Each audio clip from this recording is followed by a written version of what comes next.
Penting sekali. Karena banyak yang terpanggil, sedikit yang terpilih. Banyak orang gereja suka kesembuhan, sedikit yang berubah kelakuan, hidup dalam kekudusan dan ketaatan jadi pelaku firman. Makin sedikit, bahkan sedihnya tidak sedikit pendeta tidak pelaku firman. Ayo dong. Ini penting. Sekali lagi, kesembuhan bukan ciri utama orang Kristen. Sampai 10 sembuh, 1 yang Tuhan sukai. Karena yang 9 sembuh, Tuhan gak pernah meletakkan sukacitanya di kesembuhan. Yang 1 bertobat, Tuhan meletakkan sukacitanya di pertobatan. Alkitab jelas. Jika 1 orang saja bertobat, seisi surga bersorak-sorai. Tuhan tidak pernah berkata, jika 1 orang lumpuh berjalan, jika buta celik, jika kanker sembuh, ada sukacita. Enggak ada. Makanya hanya orang ini. Tidak adakah di antara mereka yang kembali untuk memuliakan Allah selain daripada orang asing ini? Lihat ayat 19. Lalu ia berkata kepada 1 orang itu, berdirilah dan pergilah, imanmu telah menyelamatkan engkau. Kesembuhan tidak beriman. Kesembuhan tidak bicara iman. Kesembuhan tidak bicara keselamatan. Pertobatan starting point kita bicara iman. Pertobatan itu bicara starting point. Imanmu telah menyelamatkan engkau. Yang suka bertobat tepuk tangan lebih keras lagi. Ini penting sekali Bapak Ibu. Seorang pendeta yang terkenal bilang kepada saya, Bang Ridwan, puji Tuhan, anak saya khotbahnya bagus. Puji Tuhan, puji Tuhan. Banyak pengikutnya, puji Tuhan. Tapi jawab, kau selaku bapaknya, istrimu selaku ibunya. Ya kenapa bang? Masih dia lawan gak? Masih suka ngomong kasar. Suruh dia jangan khotbah. Karena bisa khotbah masih ngelawan orang tua. Khotbah dia itu membuat sulit bertobat. Jangan lupa. Bisa khotbah tidak representatif rohani.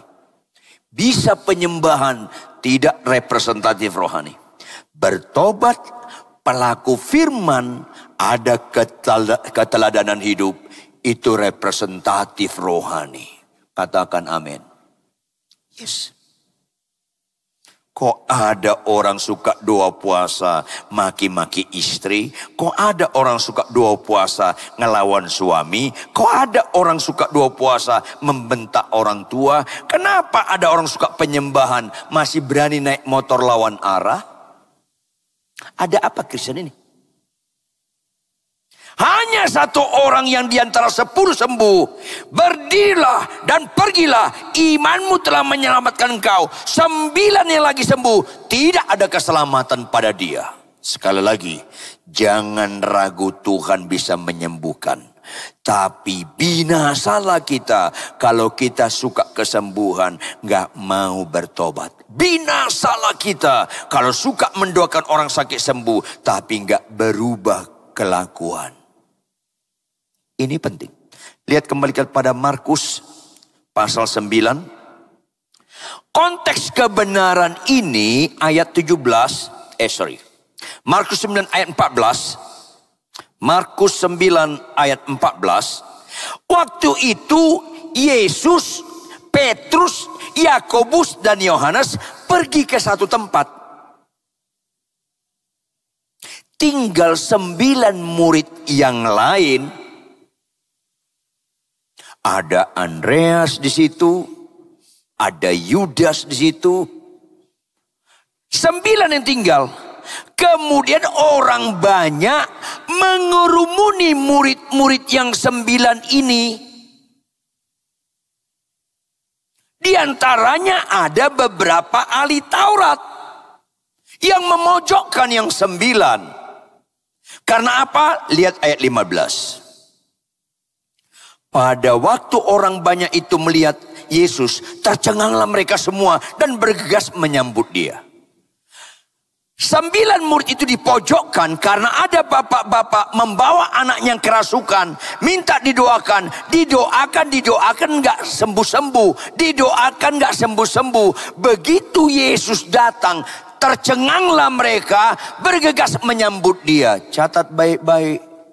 Tercengang mereka bukan kepada Yesus sebagai Tuhan. Catat dong baik-baik. Tercengang mereka bukan Yesus sebagai juru selamat. Tercenganglah mereka bukan Yesus sebagai penebus dosa.